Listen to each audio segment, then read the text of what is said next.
Today's episode is all about work-life balance, finding stability in a demanding world. Is it real? Who's responsible for it? And how we actually achieve it? So let's get into it.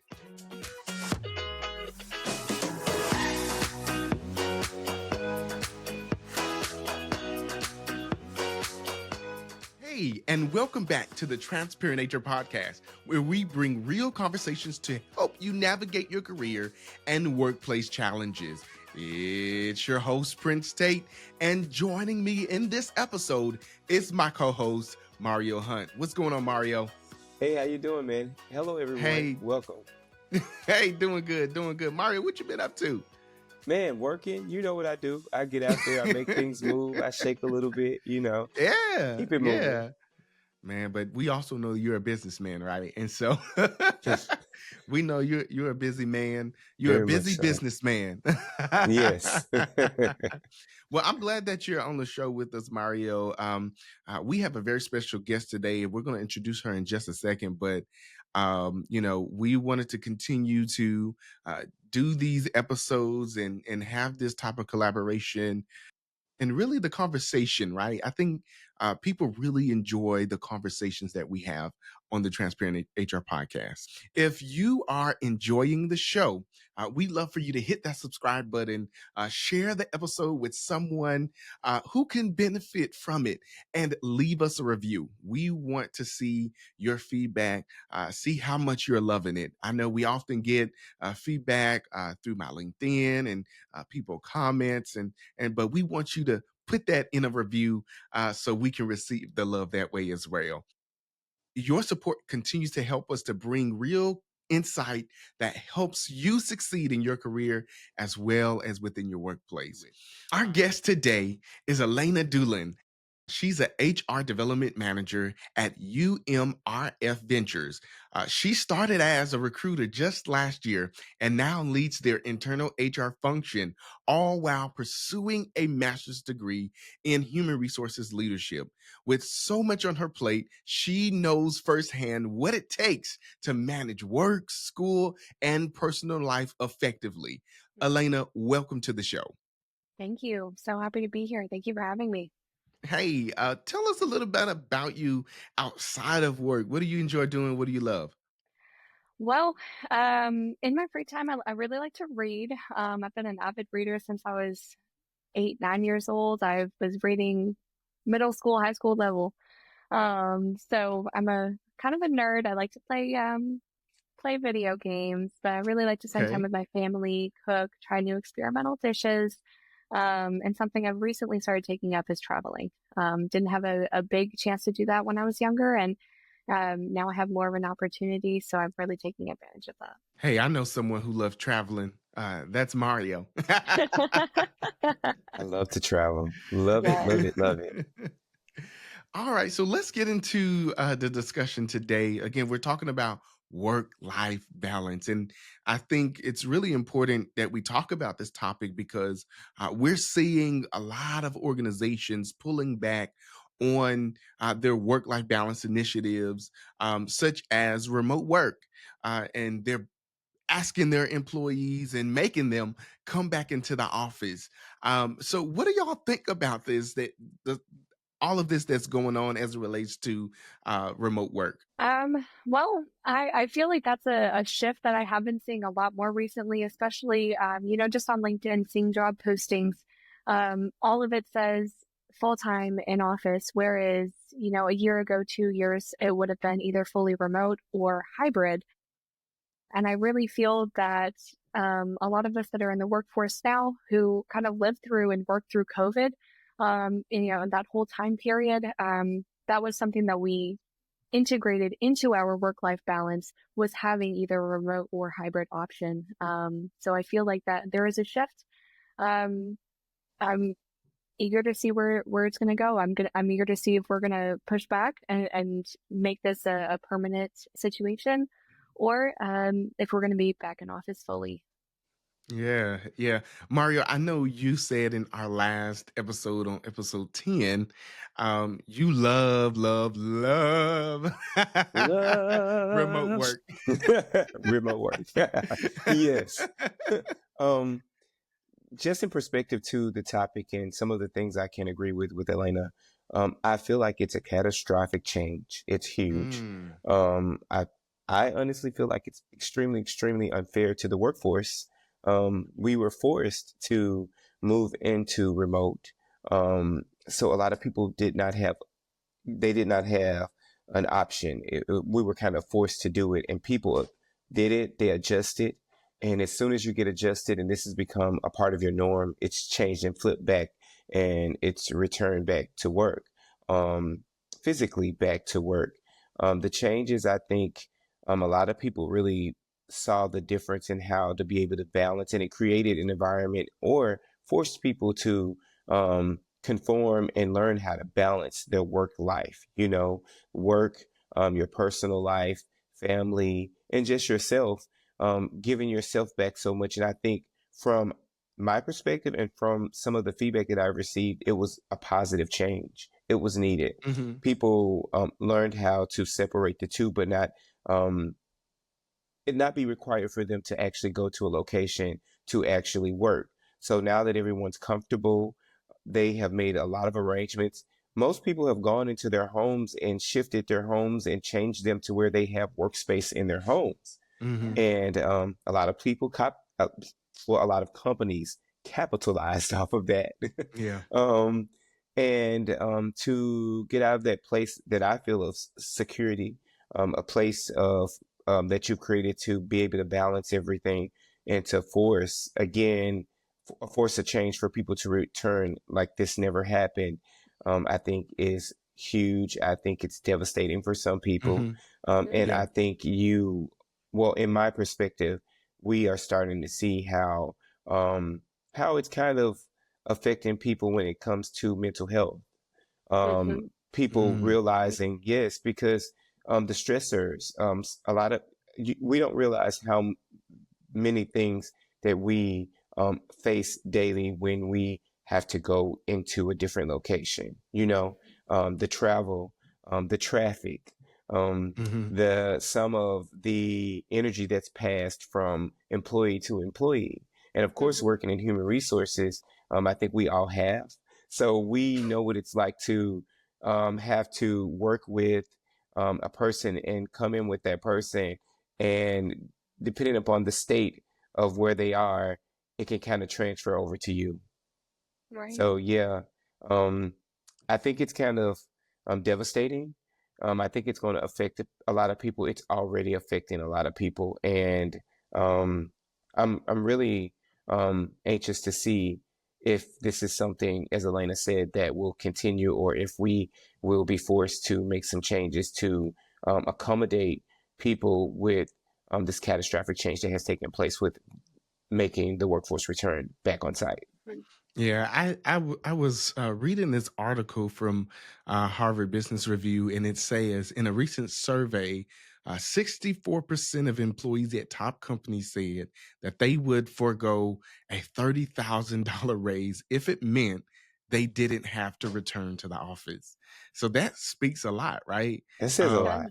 People really don't care about the money anymore as it relates to having peace and just mental health, great mental health, right? Yes. And so that speaks a lot. And I think it's important for organizations to really reconsider how they implement work life balance opportunities for their employees. But not only that, I think what's been most interesting is the swiftness in the change. One day you're working in from home, remote, and then the next day immediate change. Next week, come in the office. It's mandatory. If you Mhm. don't, you'll be at risk for termination. And I think that has been really scaring and really shocking employees across the U.S. and even across the world with how we are managing I like to say work-life balance. So, one of my questions that I want to ask is, for work-life balance, and just starting in my career, I thought I had to. Or I thought the organization was managing work-life balance for me. Like it was up to them on how work-life balance is. But before we even go there, is work-life balance a real concept or is it just an ideal? How do you define work-life balance? I like to say that work-life balance is not something that you can achieve. It is something that you continuously choose to practice every day. Mm, Um, and everyone has different, what I like to call seasons of life. Um, and I know one season of your life might require a little bit more work balance, whereas another season might require a little bit more life balance. So waking up every day, um, knowing your intentions, knowing your goals, and being self-aware in order to align your goals and be able to maintain that balance so that you are maintaining and not sacrificing your physical or mental well-being.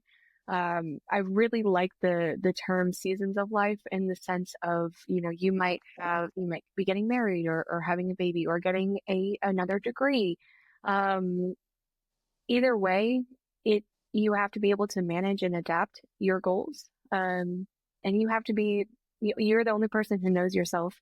So you have to be able to identify that and then adjust accordingly.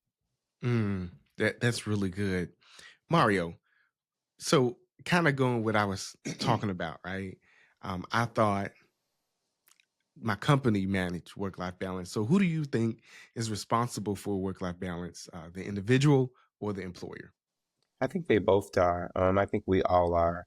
In too many cases, I think that the employer and with us being HR professional, talent professionals, we are kind of charged to walk that tightrope, as I always say, where we're supposed to support the company, mitigate risk and liability, but at the same time, think about its most prized possession, which is it's human Mhm. capital, the people that are helping this company, that's building this company and helping it bring in the revenue and grow.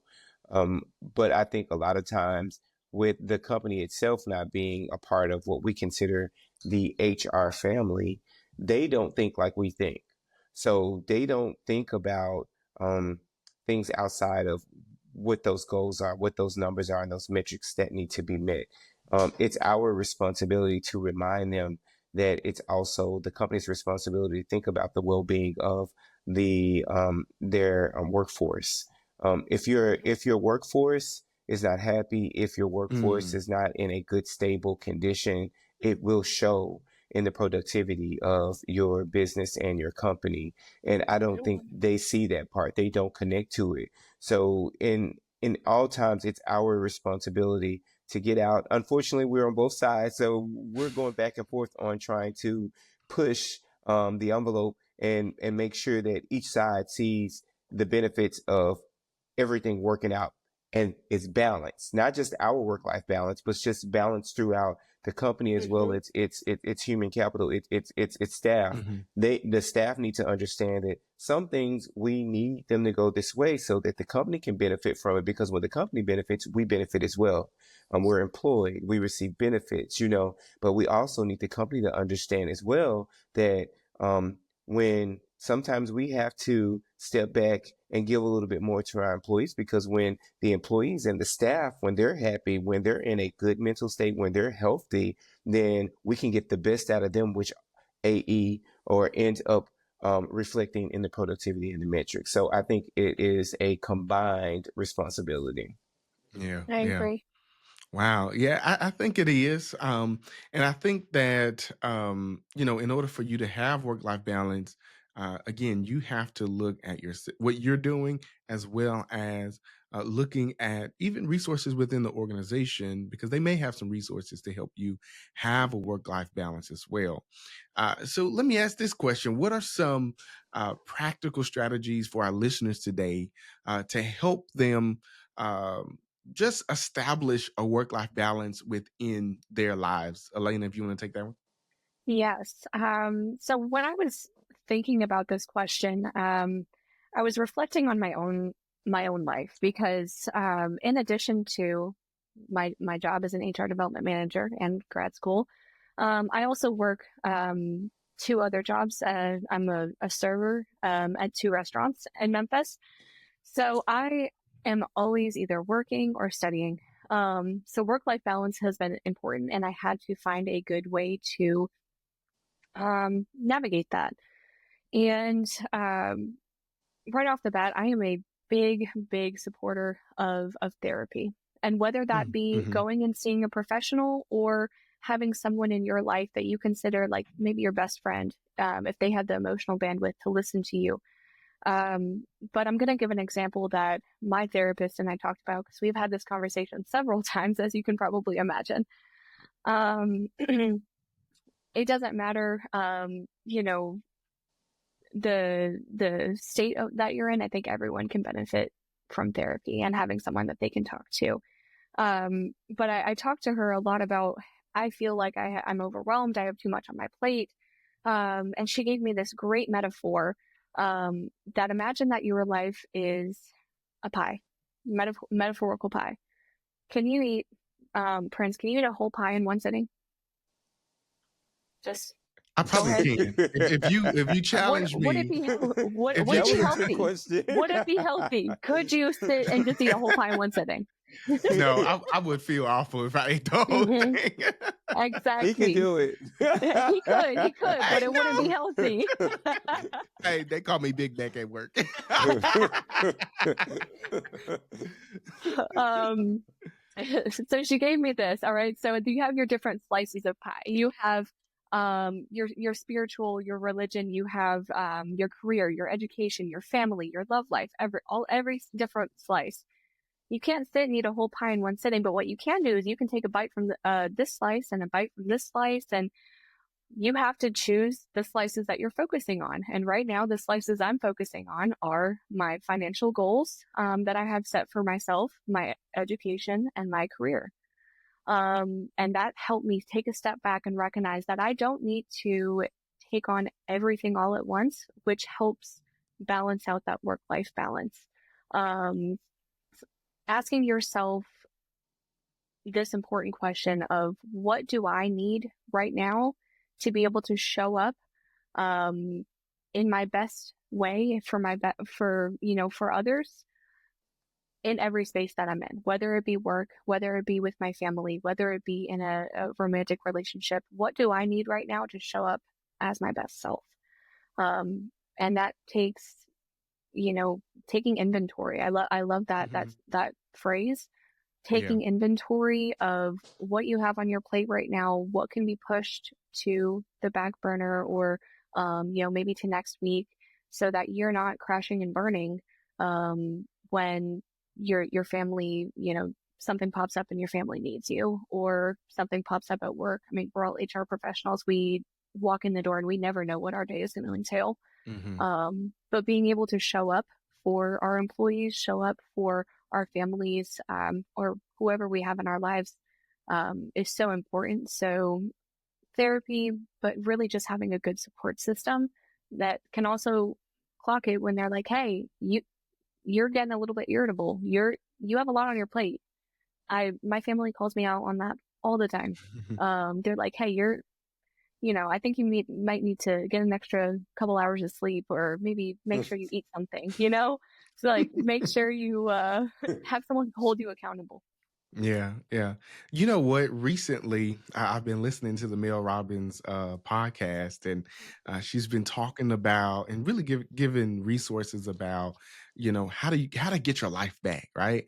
Hmm. And one of the episodes I realized, I'm like, I just need sleep. Hmm. Like, I just need to take a nap, Yes. A nap will change everything. I promise you. I'm a big proponent of naps too. So, ensuring that you're not so booked up where you can't take care of you. And sometimes that means taking a nap. Sometimes that means going to get a massage. Sometimes that means going with Mario to the gym and working out, right? Releasing, those things that you need to release, those stressors. And Hmm. I think it's important that as employees, especially if you are a hard worker like myself, Hmm. you go to work and you want to give 100%, but sometimes you can't Exactly. give 100%, right? Exactly. And so that kind of leads me to thinking like you can't put all your eggs in one basket. You can. You can't. If you have a week and it's going to be busy, you have to prepare yourself. You have to embrace for just having a long week. Hmm. And so I think it's important that too that you start off your week well. And so what I try to do is on Sundays after church, after I go to eat or whatnot, let me take a nap because this is going Hmm. to help prepare me for Monday, Tuesday, Wednesday, all the way into Friday and Saturday. So thank you so much for that insight. Mario, can you give us some signs of burnout when you realize, you know what? I think I pushed myself too far. Tell us, what do you think?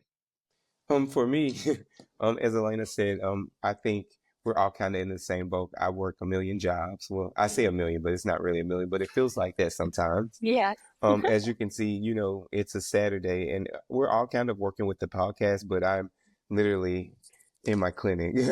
Hmm. um, and as you stated, I'm going to the gym with me. I'm a fitness instructor as well as working within HR and talent and just combined with a lot of different tasks. For me, I think the signs for burnout for me are when I always feel tired. I always feel like I need to sleep longer, no matter what I do, no Mm, matter how I try to take some me time or some time to myself. If I'm always feeling like I can't recharge, I'm getting more sleep. Um, I'm doing more things physically for my physical. Going to the gym, which can also benefit you mentally as well. But I'm still feeling tired. So I feel like that's a sign of burnout. Another sign I've seen, not just within myself, but within other people, you start to lose that balance that you have. You cannot manage the things that you have set up. Like you have it structured out, but you're still somehow not actually getting the job done completely. You're still before you can get done. You can't you don't think as well. Elena, you said you like to read. Hmm. So could you imagine trying to read and your focus is leaving while you're trying to read because your eyes are tired, you hmm know? So I'm signs like seeing the that, words, but I'm not reading or it's anything. you're not comprehending it. And so Look, I just fall asleep. So, Elena, what are some last minute tips or insights that you want to give to our listeners about work life balance and really how do they set those boundaries without jeopardizing their careers or their jobs? Well, Prince, that's a great question, and one that I struggled with for a long time because I'm a high achiever. I want to give 110%, like you said earlier. Um, but being able to recognize, this is a lesson I had to learn early, that saying yes all of the time is not going to make everyone else respect you more. Mm, They're going to respect you more when you know your boundaries, when you know your non-negotiables, whether it be your work hours, your channel of communication, like, hey, please don't text me, send me a message on Teams or Slack or whatever. Um, that would really help them respect you more because you know your boundaries and then you've been consistent with those boundaries. And mhm. consistency is the key word there. Don't tell someone something once and then let them break that boundary. So in addition to that, something that I've implemented that I've encouraged all of my colleagues, whether they be in HR or my industry, whatever, is blocking off time on your calendar to make sure that you are taking a lunch break, because that is something I am chronically known for, is not taking a lunch break. I do Hmm. working lunches. Right. You just Um, work through it. yeah, exactly. I'll be sitting there eating my sandwich or whatever, but I'm also typing an Yeah. email at the same time.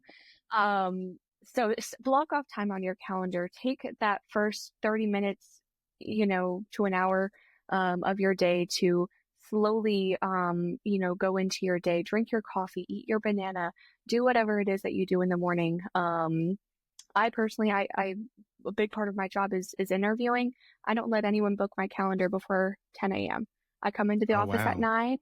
9. They're not allowed to book my calendar before 10, because that is my time to wake up, do my morning rounds, like I was telling you, and really prepare myself for the day so that I can show up better in those interviews and for all of my employees.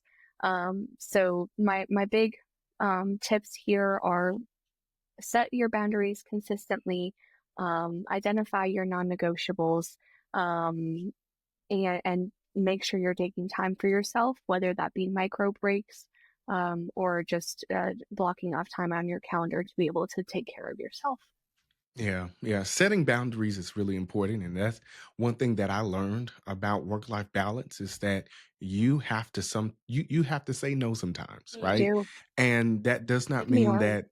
that people aren't going to like you anymore or your performance is going to go down. But again, I think setting those boundaries and letting people know those boundaries is going to allow them, as you stated, to respect you even more.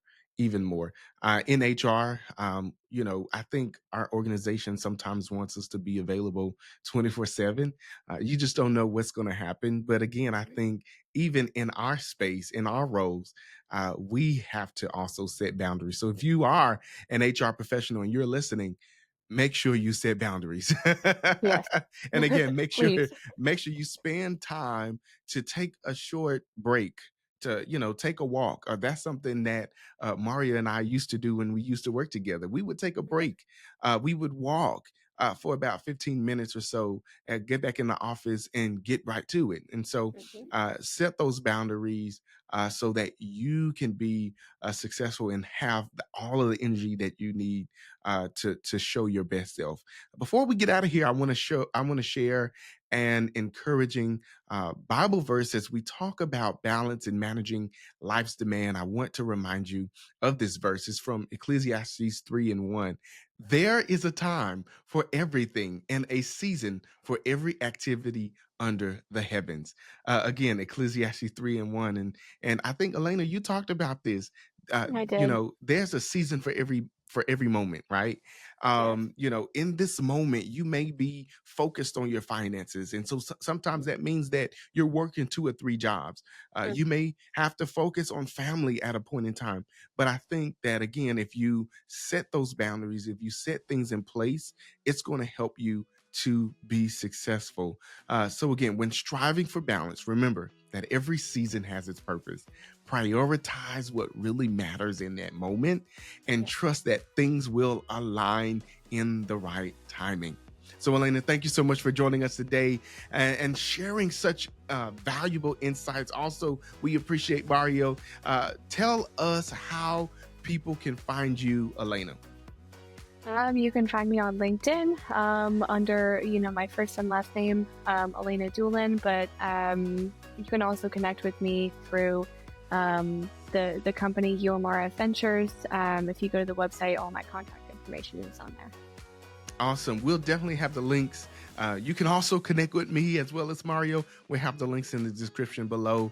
If you enjoyed this episode, please subscribe to the Transparent Nature podcast, share it with a friend, and leave us a review. It helps us to continue to bring transparent and practical insights straight to you. It's Prince Tate and Mario, and we appreciate you for listening. Until next time, keep navigating your career with clarity and confidence.